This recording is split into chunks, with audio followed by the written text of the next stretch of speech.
First Presbyterian friends and family. I'm so glad that you are choosing to be with us today.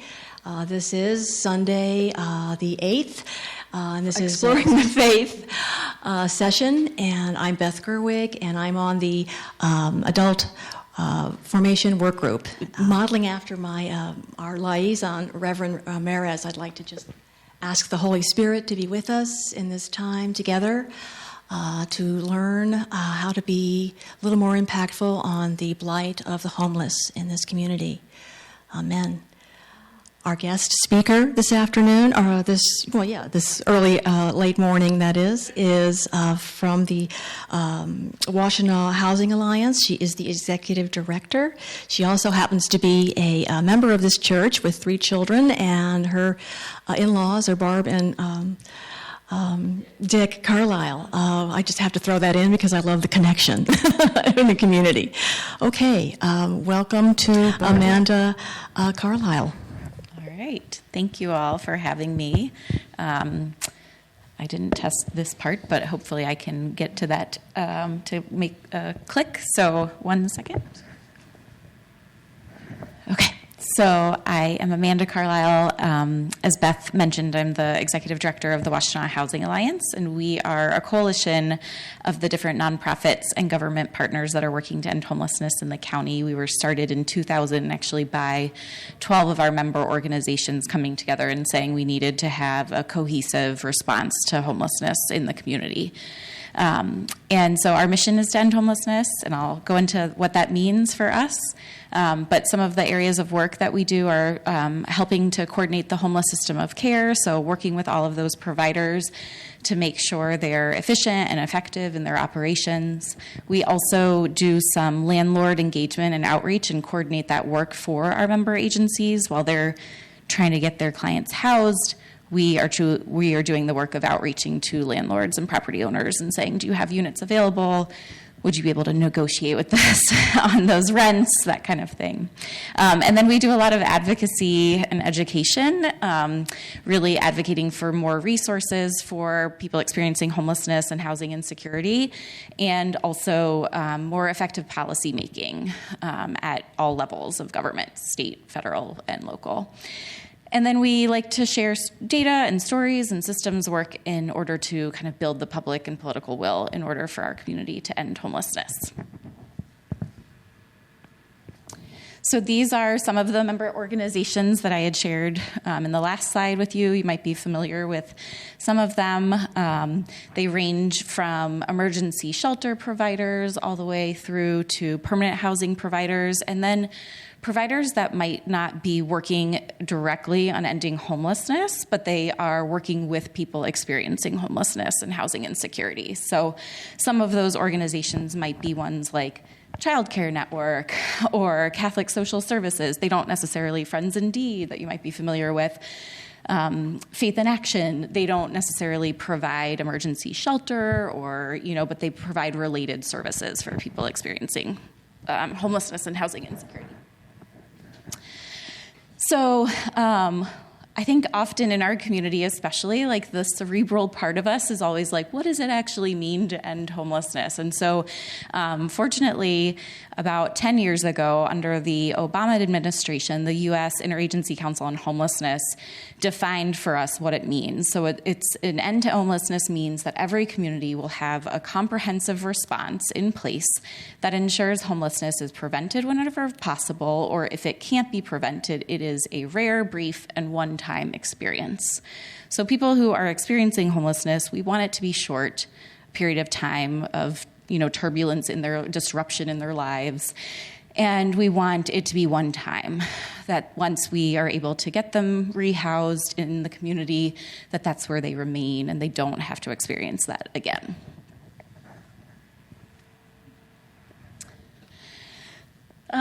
So on the federal level, there's a limited number of resources. Obviously, when you look at the federal government budget, a lot of resources actually go to housed individuals that are middle and upper income in our in our country, and a lot of that is related to home buying and the real emphasis on the federal government's part since the 1950s and even before that for investing in, loans and mortgage tax deductions and all sorts of things to really encourage home ownership. When you look at sort of lower income households and renters, there's definitely less resources available for those individuals. And so part of the resources that are provided by HUD, the U.S. Department of Housing and Urban Development, go towards providing resources for people experiencing homelessness or housing insecurity, but it's not enough. And so HUD has told us as a community, as nation, that we really have to target the resources that we have to those who are most in need, most dire situations, most likely to die outside.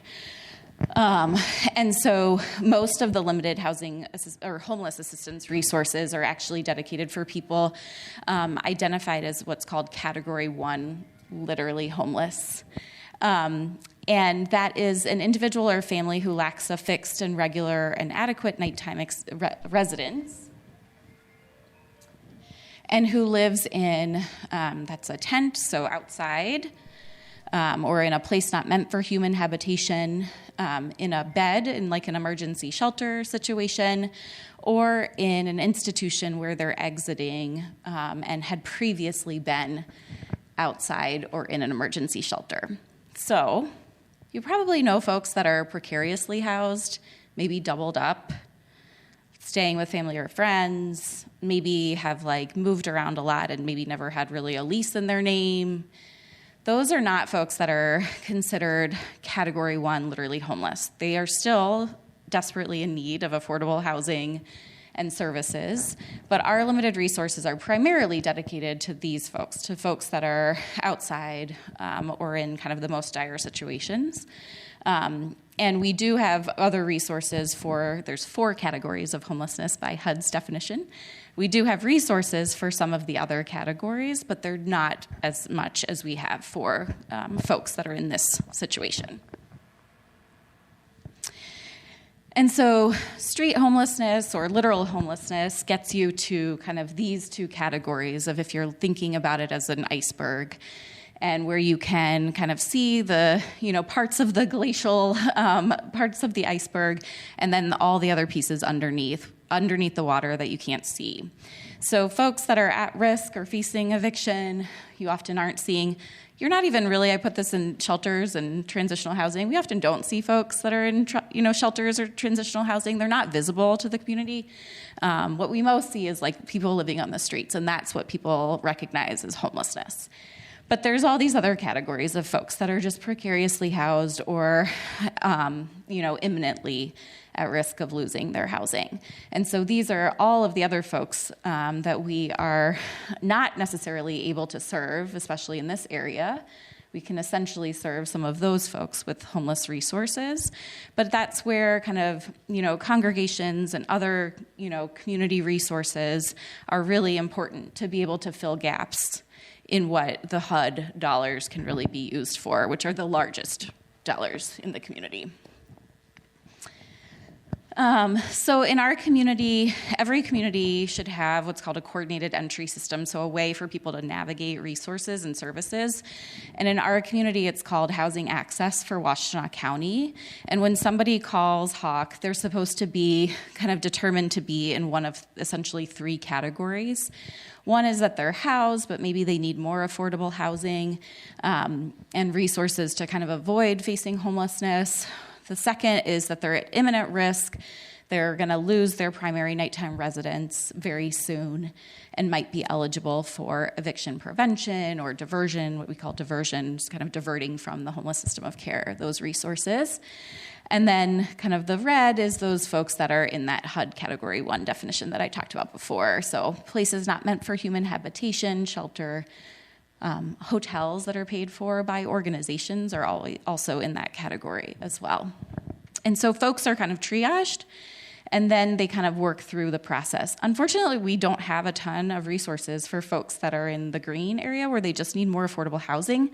And I'll get into that later, but it's really because as a nation, we have a 7 million gap of units for affordable housing.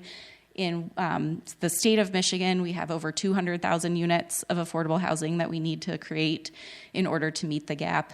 And then here locally, we have thousands of units that are still needed in order to fill the gap. So oftentimes, we're giving folks lists of maybe more affordable places than where they're renting now, or if they're not renting right now, trying to help them secure a security deposit or first month's rent or something like that, but we don't have a ton of other resources to provide them just because of the lack of affordable housing. And then folks at imminent risk, we do have some eviction prevention resources. I'll share a little bit more later on about during COVID, we had a lot of resources to prevent folks from, becoming homeless, and that worked quite well. And then for folks that are experiencing homelessness, we hope to provide them emergency shelter and get them housed as quickly as possible after. I noticed the colors here didn't work so well. They look really good on my screen, so I apologize. But I'll kind of walk you through this. But this just shows you kind of the continuum of beds and permanent housing units that are in the homeless system of care in Washtenaw County and the agencies that are doing those different services. And so oftentimes when I'm doing something like this, I get the question, like, don't we have enough agencies doing this work? Why are there so many agencies doing this work? Or like, how do they work together? I get lots of questions about that. And so one of the things that I'll say is that we have been really intentional in our community about uplifting organizations that are doing work specific to a subpopulation. So think about Ozone House, and they're doing work for youth or, unaccompanied kind of young adults, young people. We have Safe House, which is our dedicated shelter for domestic violence and intimate partner violence. And then we have Interfaith Hospitality Network, which folks at First Press are probably really familiar with as Alpha House, and SOS Community Services, and their target is families. That's what they do well. That's what they're continuing to do. And then we have the Shelter Association of Washtenaw County, which folks know as often the Delanis Center. They're doing rotating shelter right now here in the Congregations Hall, and they're providing services strictly to individuals. And so for the most part, we've divided up the work, and it's why we have these different agencies. And then I'll also say that we want to provide choice for people too. So if something hasn't worked with SOS, a family could be helped by IHN at Alpha House. We don't necessarily have that luxury for every subpopulation, but we try to make sure that kind of the work is divided up, and that's why we have these different agencies doing the work. And we have capacity issues. They can't meet the needs of everyone that are experiencing homelessness, and so we have delays in the amount of time that people are getting to get an assessment. And then we also just have an affordable housing shortage. So we have, longer lengths of stay in the last couple of years as people are trying to get housed. What you can't see probably as well here is our most kind of resource-intensive but very effective model is permanent supportive housing. And so permanent supportive housing is affordable housing coupled with long-term supportive services. That is dedicated really for folks that we call experiencing chronic homelessness. So they have a disabling condition and they have a long history of homelessness. And those resources are provided in combination by Ann Arbor Housing Commission, Avalon Housing, Michigan Ability Partners, Ozone House provides it for youth, and then we also have Ypsi Housing Commission and the Family Empowerment Program doing it for the Ypsilanti Housing Commission properties.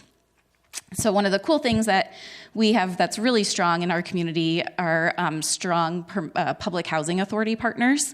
Not every community has that. So Ann Arbor Housing Commission is an incredibly strong organization, and they are the ones who have traditionally done public housing. You might know of as public housing.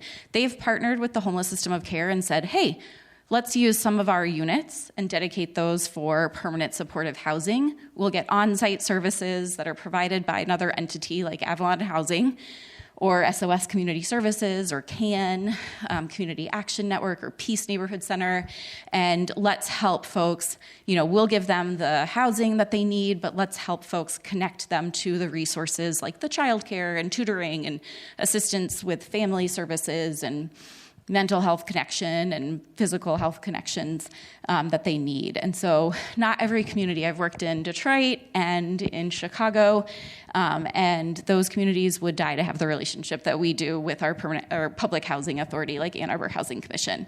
And similarly, IPSI Housing Commission does that as well, and they use Eastern Michigan University's Family Empowerment Program as their service provider that connects folks with services. So it's not just the affordable housing piece, it's the services to, eventually help them maintain or get more income, have sufficient income to move on from that subsidized housing unit, maybe even, purchase a home. The Ann Arbor Housing Commission has a program where they do that with some of their what's called their Section 8 or Housing Choice Voucher participants, where they can use that money as sort of partly to pay down payment for home ownership, maybe at a Habitat for Humanity home or something like that. So some of the challenges that we're facing in our community right now are around funding and capacity challenges. And so we have had a real shakeup in human services funding. We traditionally had this thing called coordinated funding. It was around for about 10 years, where City of Ann Arbor, Washtenaw County, Ann Arbor Area Community Foundation, St. Joe's Hospital, United Way, and I'm forgetting probably one, which I apologize about, but all of those entities said, hey, we're funding, this is back in like 2008, 2009, hey, we're funding different organizations, nonprofits to do different work. What if we pool our resources together, have a joint application for those entities to apply once a year, or once every 2 years for funding, and then we pool our resources and figure out how to support these different organizations together. So coordinated funding lasted for about a decade. But in 2020, the Ann Arbor Area Community Foundation said they're stepping away from that model and looking to do, their grant making differently. United Way, a month later, stepped aside and said, we're doing the same. And so this model kind of started to whittle away, unfortunately. And so what was left was the government partners saying we wanted to still, they wanted, and St. Joe's Hospital with COVID and everything else going on also said this is not a good time for us to continue this, so we're going to step away from it as well. So the government partners, City of Ann Arbor and Washtenaw County, said, okay, we're going to, with less resources than we have, continue this coordinated funding model, but really target this work on addressing racism, poverty, and trauma in the community. And so many of us in the homeless system of care said, great, this is still, this is homelessness definitely addresses racism. There's a disproportionate number of people experiencing homelessness who identify as Black or brown. They are definitely in poverty. They have, extremely low incomes for the majority of folks experiencing homelessness. And homelessness in itself is a traumatic experience, but also homelessness is compounded by there are many other root causes, that get us to homelessness. And a lot of it is childhood trauma, poverty, mental health conditions, lots of things that then kind of exacerbate someone's housing issues. And so we thought, this is great, housing and homelessness is going to be okay in this new funding model. Well, it hasn't turned out that way, and so the housing and homelessness system had about $1.4 million that it got from coordinated funding each year, and then dispersed to a number of different agencies in a coordinated fashion. And so now there's been kind of, I would say, winners and losers in the system of care. Some agencies have been shored up with safety net grants from this new kind of funding process that the county and the city have, and others have been left out. And so a good example is SOS Community Services and IHN at Alpha House. Originally in the kind of the first round of safety net grants that were the new kind of funding, they were left out. And so all of family homelessness was left out as a result of that, those funding decisions.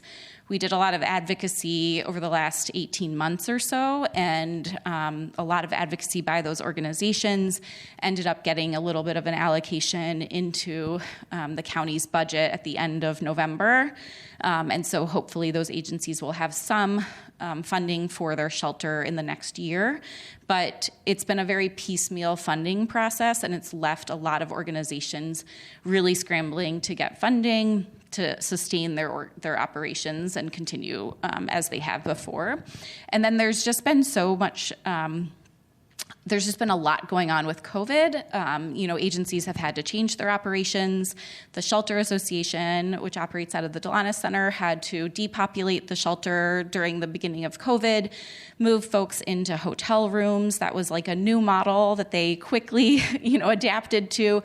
But that requires different resources, different relationships, say with a hotel, owner, different case management models to help folks that are in hotel, different food distribution models. So they were individually delivering meals to the hotel, whereas the model before was this congregate Delana Center, where food gathers, provides food on site. So those have created some capacity challenges. And so these are just some snapshots from articles that have come out in The Observer or MLive or WEMU, just around, what's been happening. And as COVID relief dollars have gone away, just this fall, the Shelter Association has seen a 30% rise in individuals experiencing homelessness, the numbers that they are serving. And so that's where this one is from. And then the Washtenaw County homelessness spikes over Christmas is another one. And so they have really tried to expand their capacity, but you also have to think about these organizations have been working 24/7, 365 for the last, almost 3 years during COVID. They're really struggling with staffing and maintaining staffing. And so these added burdens of having more and more folks now experiencing homelessness on top of agencies that are really struggling with capacity and having the right amount of staff in order to support them, and then the funding has really created some major issues. So that's kind of this slide. As all of this is also happening, we also had a change in the lead entity to operate our coordinated entry system. And so that has happened over the summer. So HAWK, Housing Access for Washtenaw County, that number that people call and kind of get triaged and kind of figuring out where they go, previously operated from the Salvation Army, and they provided that service to the community with a grant of about $500,000 to do that work. And then the county pulled those grant dollars from them as of October 1 and led kind of a request for proposals process to get a new entity, and no entity applied to do the call center work. And so now the call center is being conducted by Washtenaw County Office of Community and Economic Development, and it's really in transition right now. We're not sure kind of like what the future of that coordinated entry model will look like. And it's sad to see for those of us who worked so hard to, try to get it going and in operation, but it's really a resource issue. It was, essentially they were being able to staff, 6 part-time employees with, this call center work. When we know that it probably needs double that amount of staff, and there just wasn't the resources there. We've been, kind of repeatedly told by the county that they will continue to work on getting more funds. Our community has applied for more funds from HUD to shore up housing access for Washtenaw County, but it's really created a lot of disruption for the people experiencing homelessness in our community by not having that reliable call center operating. And Salvation Army was the one who also did all of the family shelter assessments, and they, having now that grant gone away, SOS will likely take over that grant, but it's still in transition. And so the wait for families to call and say they need emergency shelter, it's 4 to 6 weeks right now to just get an assessment. And our community standard is 48 hours. So really dire kind of situation for families, especially, that are waiting just like so long for, just an assessment. That's not even a placement into emergency shelter. And in non-kind of winter months, our operations and capacity issues are that typically individuals are waiting around 6 weeks for emergency shelter. So it's not, when you think about emergency, you think, that's an emergency. I need to be there tonight and get shelter. That's not, unfortunately, with the resources that we have, possible. And so we're looking at kind of how do we really meet the needs. And the Housing Alliance just did a study with an organization called Corporation for Supportive Housing, and we'll be releasing that report very soon. But it shows essentially in pretty much every kind of subpopulation being served in our community, we need more emergency shelter and more permanent housing. And to the tune of about 875 units of housing for individuals and families experiencing homelessness. Yeah. Any questions while we're going to use the microphone. Helena, one moment, please. Let me give you the mic so that. I see the headline, Salvation Army Shelter reopening.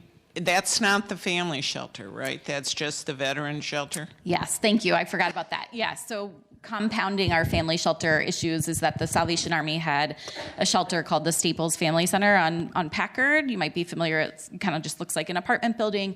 It operated as a family shelter and a veterans what's called their kind of like interim housing program for veterans.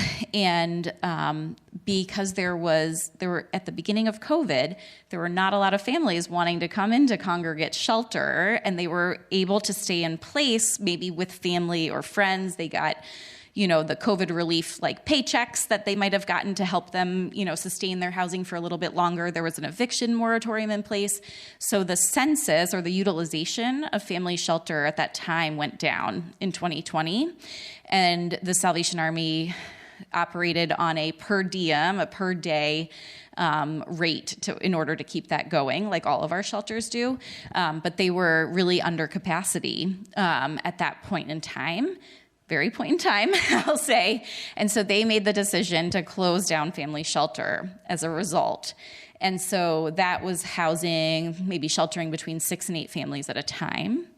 They took that property offline for a minute, rehabbed it, and now it's strictly for veterans experiencing homelessness, and then they had a property on Henry Street, close to Stadium and Henry, and they sold that, unfortunately. And that was where the veterans were all staying. So they moved the veterans out, they sold that property, and they're no longer providing family shelter. So we have a increased need for family shelter in particular. And so this year, what we're looking at is there a resource to provide more hoteling for families that are precariously housed or, experiencing homelessness while we figure out a longer-term solution. We likely need another family shelter is what's going to end up being, I think, the case. Okay, thank you. I forgot about that.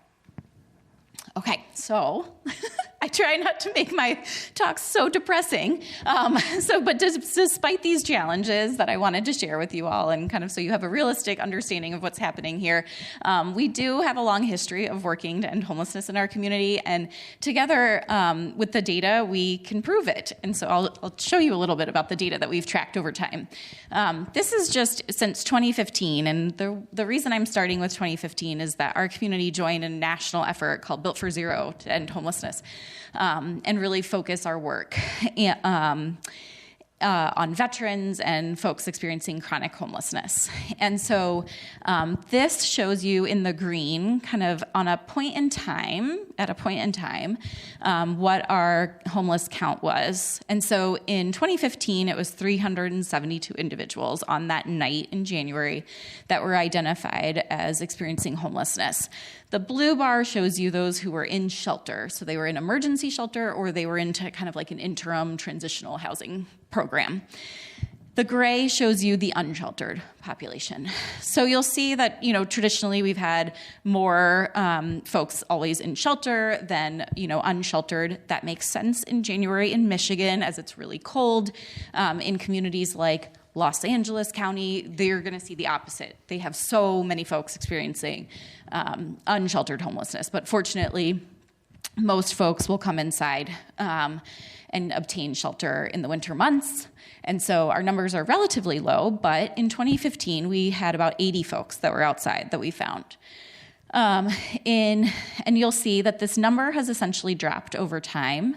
2022, we had 211 folks, and I think the number was 6 that were unsheltered outside. Is it individuals? That's individuals and families. Okay, so the kids are counted? They're counted. Yeah, kids are counted. Adults are counted in families. So what happened kind of between these different 2015 to 2022? So in 2015, we joined Built for Zero initiative, and at the same time, Miller Manor. Are you all familiar with Miller Manor? It's 701 Miller, just out of town, just out of downtown on the west side. Miller Manor is a project that was a traditionally 106 units of permanent housing that was run by Ann Arbor Housing Commission for older adults.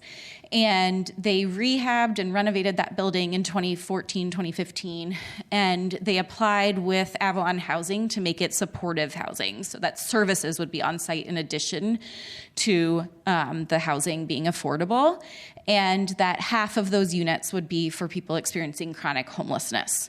So our community took it upon ourselves in that 2015 point in time count to identify every individual who was outside by name. We got together and said, we have this new development opening. We're going to dedicate those units to people experiencing unsheltered homelessness, those who are outside, longest histories of homelessness.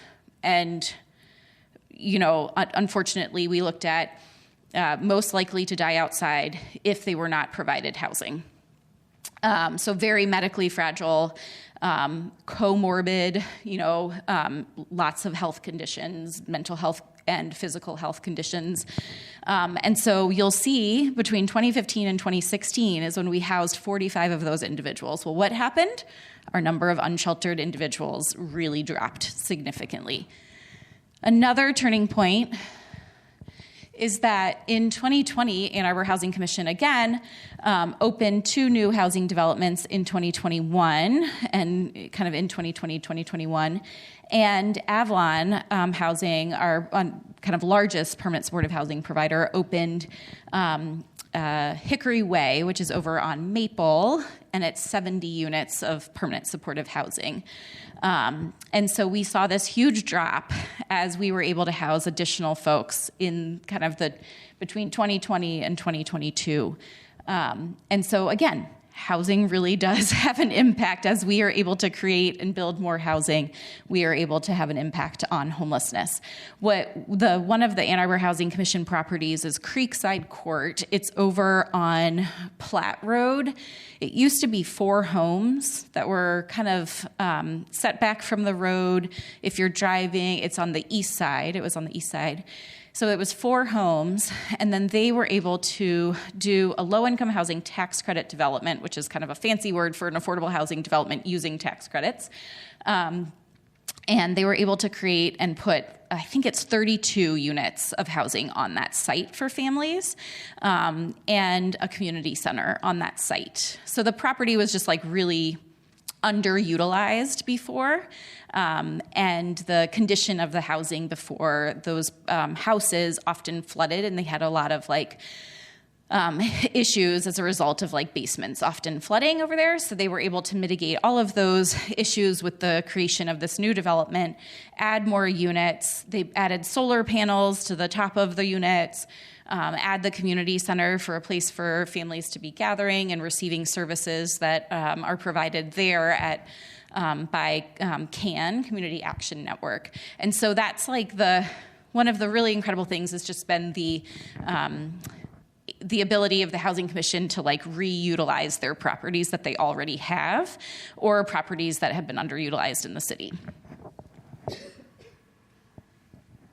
Okay, so ultimately, homelessness is a housing problem. One of the things that I want you all to gather from this, and housing ends homelessness. In 2015, our county did a study of like, how many units do we actually need of housing, of affordable housing? And they came back with this number, 3,137 new units of housing that were needed that were non-student rentals in the next 20 years. So that was by 2035, they needed 3,100 units.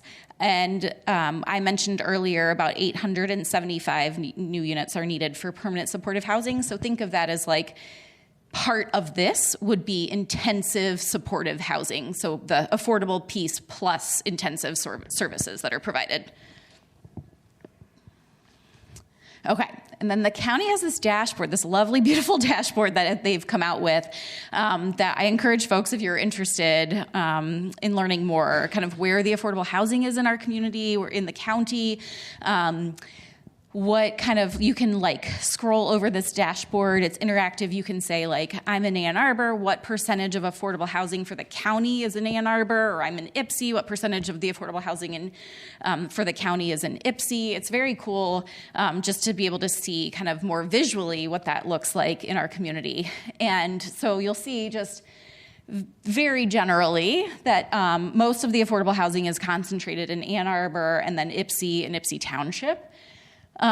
We have about 4,400 units currently of dedicated affordable housing units. These are rental housing units that when we say like are committed affordable, it means they either have like a deed restriction on them to be affordable or they have some sort of requirement of funding. They were created with low-income housing tax credits, or they were created with others, some sort of federal subsidy in order to qualify, and that they have typically, not always, but typically someone would be paying 30% of their earned income or their income on housing, so maintaining that affordability. That's not always the case. They might be like more affordable units in some respects, but that's typically what it's 30% that somebody is paying. So you'll see this here. You'll say, what's going on with this lost units? This is all tracking since 2015 when the county put out this report. And what we didn't realize at the time when the county put out this report was that there was a loophole in the tax credit process that allowed developers and owners of affordable housing projects to get out of their affordability compliance early. And Washtenaw County is a really hot housing market, in case you don't know.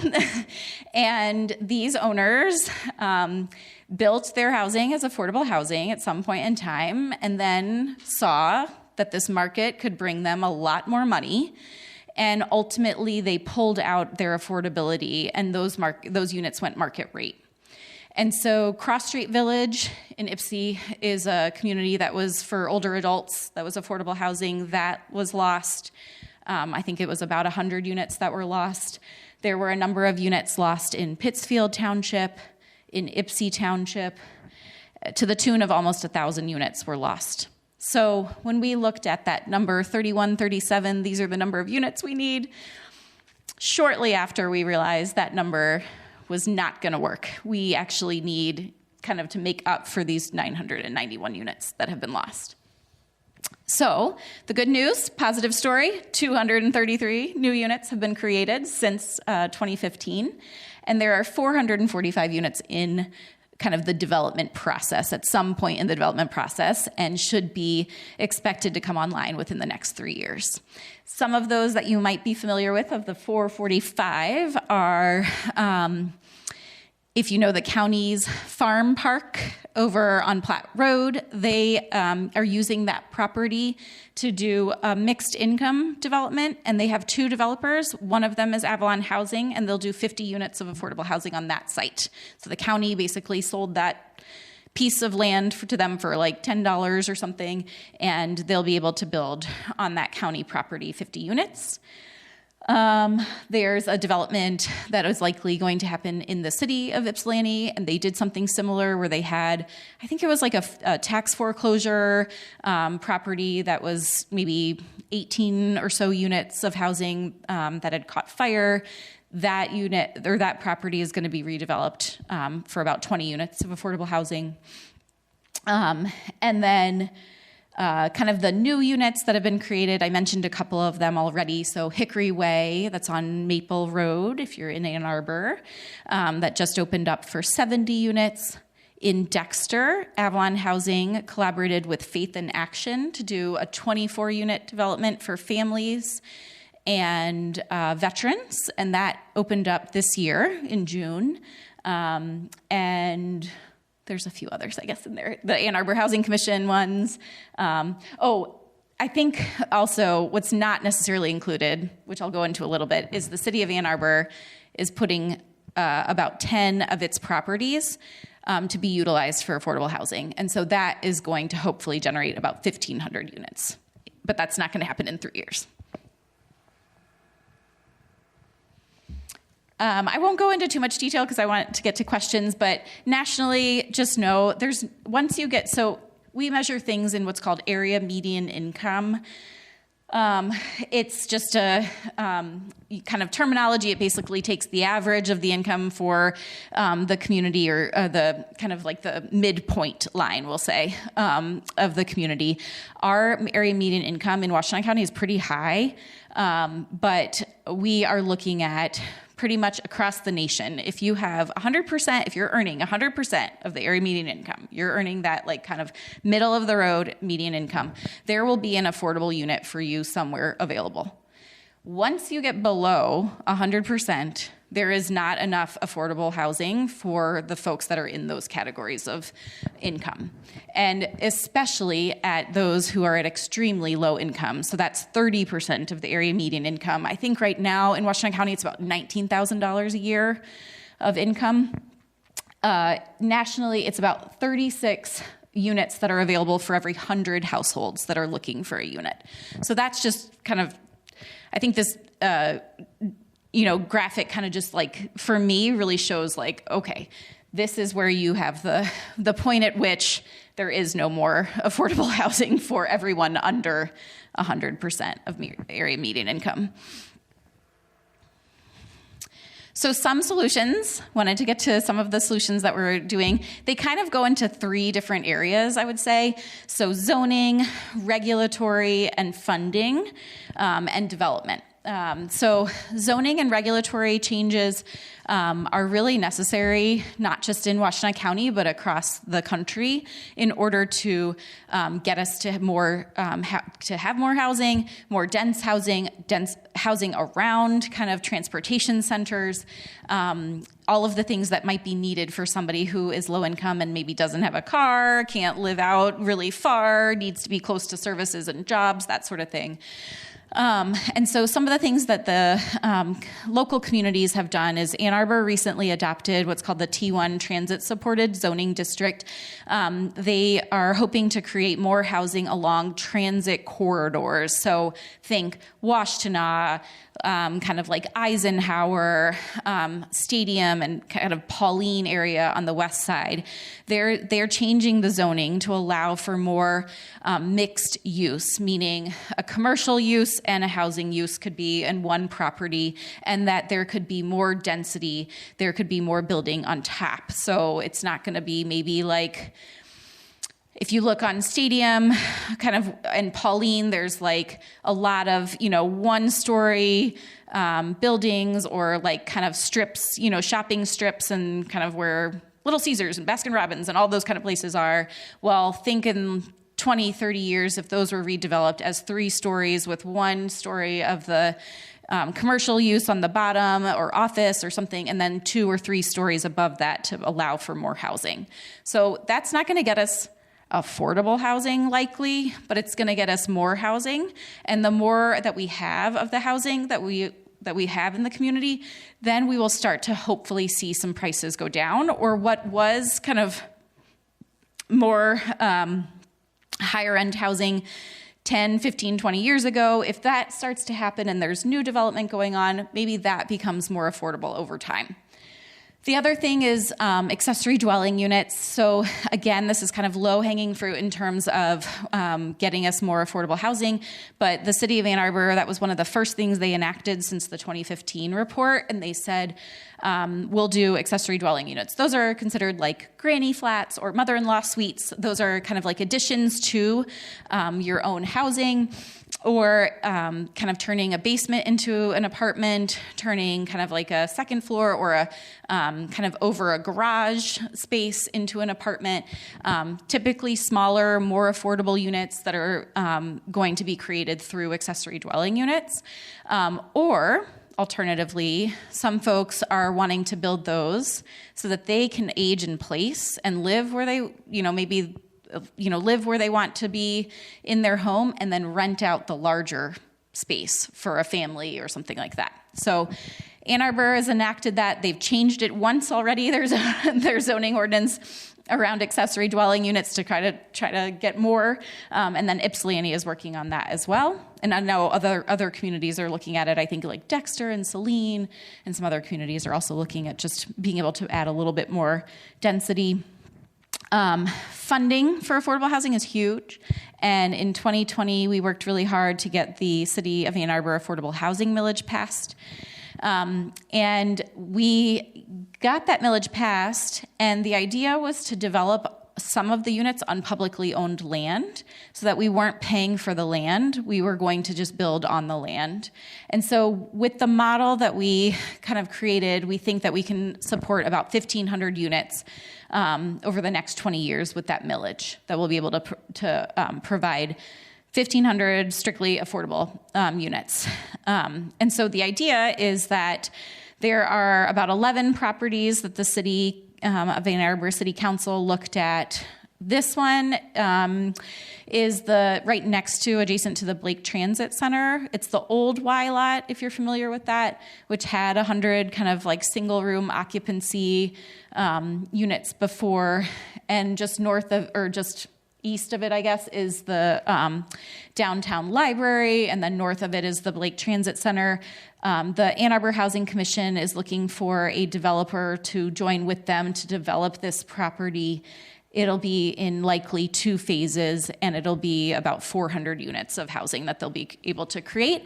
And I think about a quarter to a third of those will be strictly affordable housing for people earning 60% of area median income or less.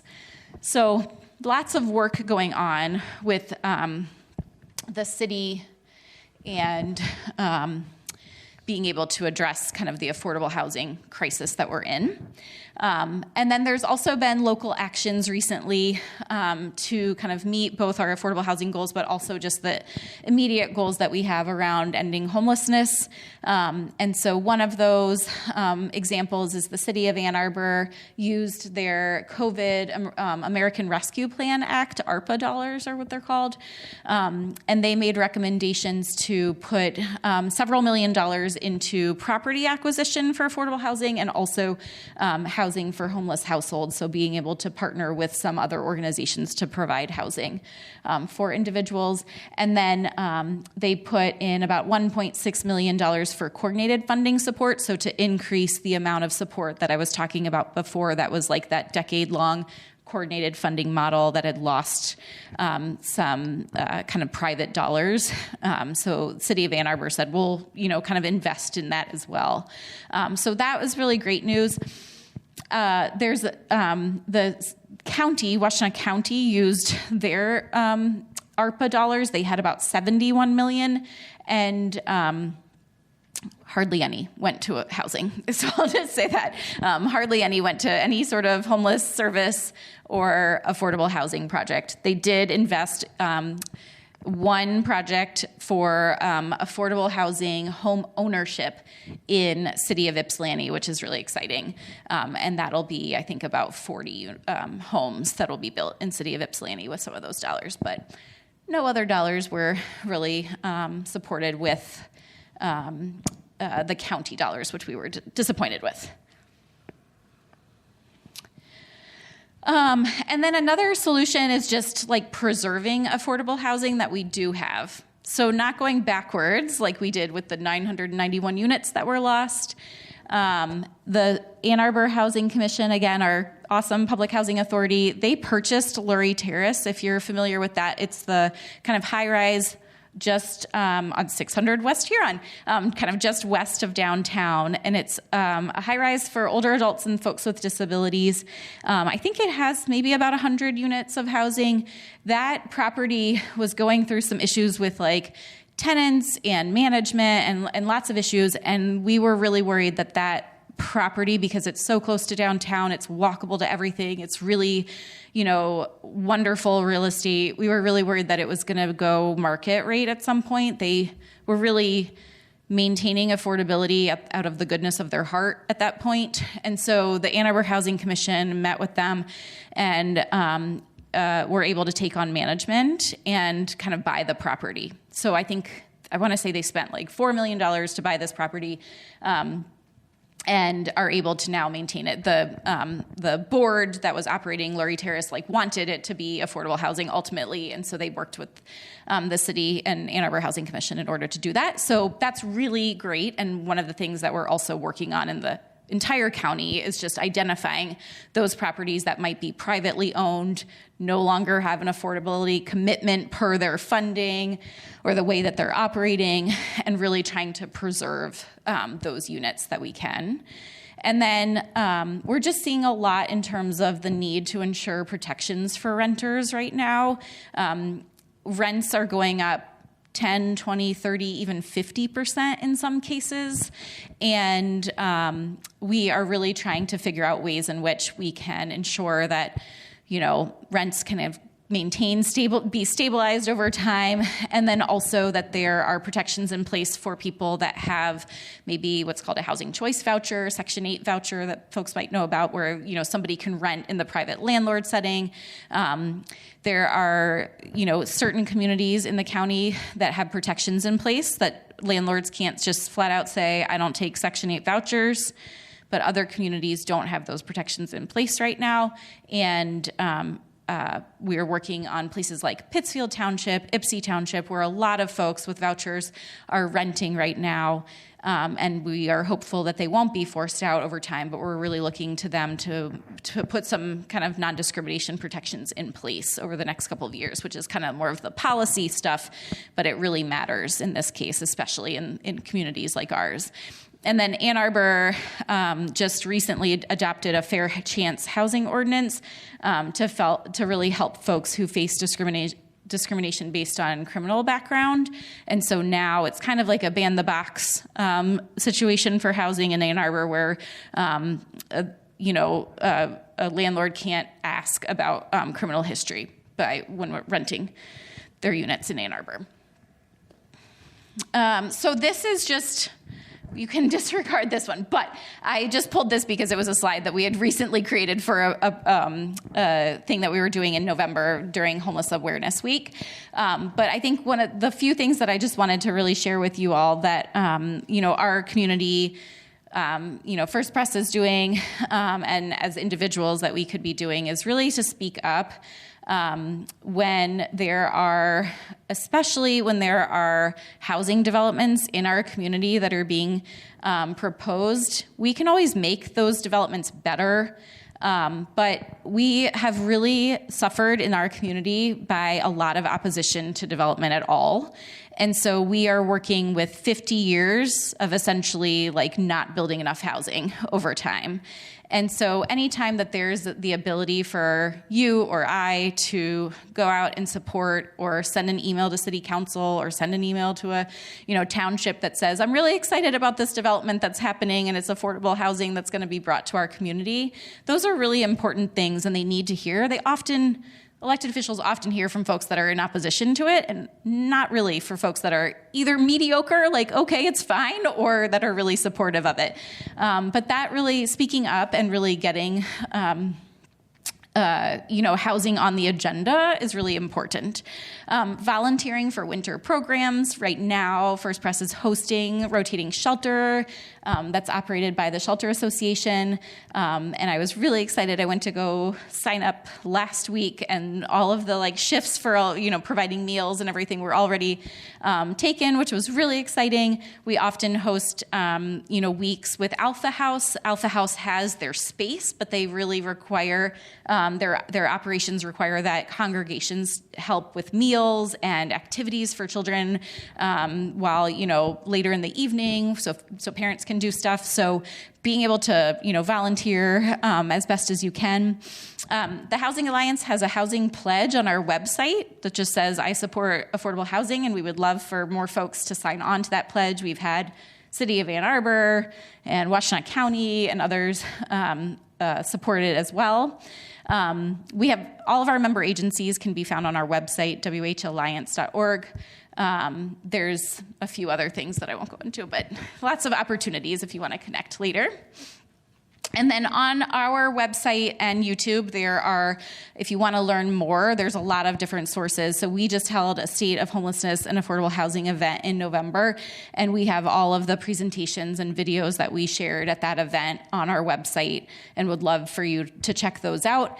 The Ann Arbor Housing and Human Services Advisory Board, they are an advisory board to Ann Arbor City Council around housing and human services issues, and I serve on that board. And they just did a 7-part affordable housing education series, which is incredible. It is filled with lots of knowledge and information, and it's kind of outlined into different topics within affordable housing. If you're really interested in the funding piece, or if you're really interested in the development and how that happens, or if you're really interested in kind of the history, there's lots of different opportunities to learn more. And then WHA, I did a basics of affordable housing and homelessness presentation, and that's on YouTube as well. And you can kind of find that on our website as well. So thank you. That's it. And I will see if anybody has questions. Jeanette, one moment, please. Let me give you the mic so that we can hear you. A bit of a practical question. When I'm getting off the expressway or people are standing on intersections with cardboard saying they're homeless, I asked, do you have a place to stay? Oh, the Delana Center's filled. Is there a resource we could hand them a card, or they don't have internet and all of that stuff. Yeah. What's the best? What do you advise? Yeah. So a couple of things. It's obviously personal choice how you want to respond to something like that. But the things that I do is I have a few bags in my car of things like hand warmers, gloves, mittens, that kind of stuff and gift cards that I will hand out to folks if I see. The other thing is that I'll just straight give them cash if they need it, if they're asking for it and they say I need food or whatever. I don't mind giving a couple dollars. The other thing is that we do have cards, and I will try to get a set of cards that we can leave at the welcome station for First Press. But we have cards that basically say, contact Hawk. Here's, the number for the Delana Center. Here's for community mental health, substance use services, Ozone House. And so it's just a nice card to, also be able to hand to folks in case they don't know about the resources that are available. And I will say, if folks are saying that shelter is full right now, that's not the case for individuals. Any individual who wants shelter right now in the wintertime is able to get it. Families, that is not the case. So if they have children, That is not the case. But right now, for individuals, we expand shelter capacity in the winter months. And by we, I mean the Shelter Association of Washtenaw County expands by doing rotating shelter. That's an expansion of existing, just for the winter months. They also have an additional site, like a warming center site as well. So right now, they are able to take on as many folks as they want to. But I think as a community, we also have to be mindful that sometimes folks have negative experiences. Maybe they have people that they know that are staying at the Delana Center and they don't want to be there. So there are reasons why someone may not choose, even if it's available, just may not choose to accept that help in that way. And we have to, as the homeless system of care, figure out a way to help them. One moment. Let me give you the mic. Is there still case management that goes out, workers that go out and talk with people who are standing or outside? And formerly in the social service system, we were always advised by people from Delana Center that many of these people are seeking have substance abuse problems, and it's not necessarily the most helpful thing to provide them with cash. So giving food or something like that might be a preferable way to do things. And is there still case management that goes out and shares resources? So through Washtenaw County Community Mental Health, there are 3 workers, which is not a lot, I'll just say. We used to have more, but funding. But there are 3 workers that are dedicated for our unsheltered folks. And so that's called our PATH team. PATH, and it's like pathways to transition to housing is kind of what we think of it as. And so they're sort of like the street outreach workers for the community. And so the number, that card I forgot to mention, also has like their number on it. And they're wonderful, very kind humans that want to assist in any way and are not like pressuring folks to come inside, but might make them more comfortable with providing tents and sleeping bags and, warm things and food and that kind of stuff as well. So, yeah. Do you want to pass it back to? Yeah. Thank you. In West Michigan, we're going to see more evictions and foreclosures. Yes. Post-COVID and post-refinancing stuff. Yeah. Are you seeing the same Yes. kind of wave coming forward, and who's responding to that? Yeah, thank you for asking that. I forgot to mention it when I had that slide up around like COVID relief going away. So we had $20 million in eviction, what was called COVID Emergency Rental Assistance, CERA program. And that was like federal dollars that went to the state and then got distributed locally. And it helped several thousand, I don't have the number off the top of my head, but it helped several thousand families and individuals stay in place and avoid eviction. That ended as of September 30th, those funds, and we have in the ballpark of like $200,000 to assist in the next year versus $20 million that we had over the last 2 years. And so the eviction hearings, which you can watch live on Zoom. They are on Zoom, and they're horribly sad, but it is a reality check if you want to watch them. But the evictions are super on the rise, going up exponentially. And actually the judges, there's 3 judges in the county that are mostly, responsible for doing eviction cases, and they are saying pretty loudly, we need more assistance to help these families. We had something working during COVID where we had the assistance and the legal help and talk all in the Zoom courtroom. And that kind of, 3-legged stool, the financial piece has fallen off, and we are having to evict folks. And personally, I know I've seen it just driving around my neighborhood. Several evictions have happened in the last couple of weeks. And we know we've been seeing, we think that this is, again, contributing to like more families that are coming into the homeless system seeking help. And typically families will go from being evicted to maybe doubled up, maybe jeopardizing the housing of their family members. because they're not on the lease, but they're staying with them and whatnot. And then they'll get, like, they're not typically coming directly from eviction to the homeless shelter the next day. It's kind of a process, but we are definitely seeing that uptick, and really hoping that judges in the position of power that they are in could do some talking to folks that have the resources, or even just giving the resources to the courts, maybe being creative in the different ways that they could help respond to these issues as well. But certainly seeing a lot of that, which is sad. Oh, thanks. I was wondering, like, so when you were talking about the units, like, 900 units or whatever, like, what is a unit? Is that like a certain size, like accommodates like a family of 4? Or? Yeah. So the units can vary in terms of the number of bedrooms that they have, but it's typically just an apartment. So it could be, a 1-bedroom apartment, 2-bedroom. We have the majority in the county are more like 1 and 2 bedrooms. We have a real need for 3 and 4 bedrooms for affordable housing, and even 5 bedrooms in some cases, apartments, but those are very rare to find. And so typically a larger household, we're looking for like a private landlord who has a house, in order for the larger household to rent. But that can be, those units could be 1 house that's rented, 1 apartment that's rented. Mm-hmm. It's basically like 1 household can live there. Okay. Thanks. Thank you. Okay. I live very close to one of the T1 transit zoning ordinance places. And there was a meeting, because I live close enough, I was invited to the meeting as they were discussing that. And I am glad they didn't bring into the effect that some of this may go for affordable housing, but I'm glad to hear it because I know we need it so badly. Do you have any idea of a time frame when this sort of thing would happen? Yeah.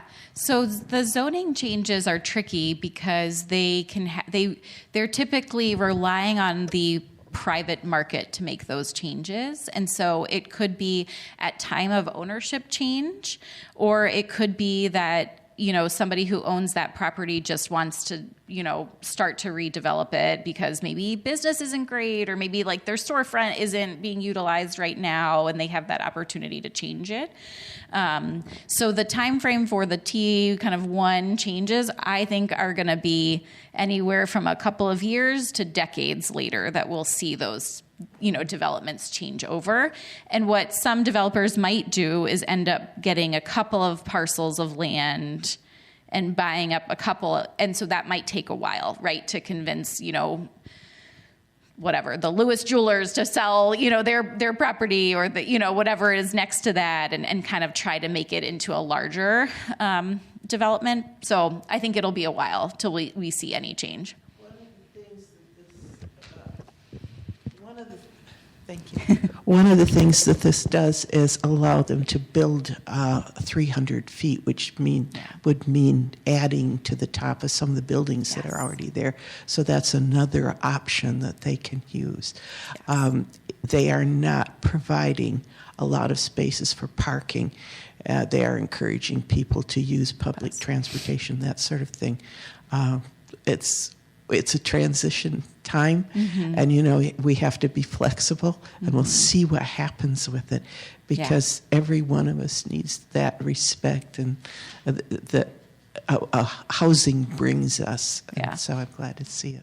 Yeah, no, that's great. Yeah, the space that was newly developed, it's a Reinhardt Realtors building, I want to say, that's right next to Chipotle and a couple of other kind of things on the other side, but it's on Stadium, and that's kind of in the mind of the planners what they would like to see more of. And so it could be developing on top of a building, a couple of stories higher. As things are redeveloped, it could be kind of a new structure that's built. And you're right, it's really relying on taking advantage of and meeting our climate action goals as well, right? To have folks be living closer to, their housing, their services, the things that they need, and using bus transit or other types of transit. Maybe one more question, because it is I know, 10 sorry. after. I'm sort of new to all this, but has there been some looking at other countries and other cultures and what they have done with this problem that would be insightful for our community? Yeah, that's a good question. I think the biggest one is that most European countries provide what's called social housing. And so they have, it's essentially kind of like public housing, but they kind of guarantee it. And our country does not. So they're doing a lot more in terms of, like we have, there was an exchange from the UK and folks that are in the homeless system in the US. And actually Avalon Housing's director was one of the 7 that were selected from the US to go several years ago. But she was really researching, like, why is there not kind of what they call rough housing or street homelessness in the UK? A lot of it is because they have enough support to provide that like social housing for all that need it. It's there's issues, I'll just say, with what they're doing too, and there's kind of this. The suburbs in the U.S. are considered the nice, wealthy, and white. The suburbs in the U.K. are considered the opposite, like, concentrations of affordable housing and whatnot. But they also don't have a huge street population. I was just in London and Scotland, and I don't think I saw one person that was outside. And it's really their value, their core value is around providing a safe space. And then the other thing is, I know in some like Scandinavian countries, there's a lot of look at like container usage, like using shipping containers as small housing. And that's happened also in some US communities that are looking at that. And then also like tiny homes that are being utilized in some communities. Ann Arbor is not great for tiny homes because our land is so expensive.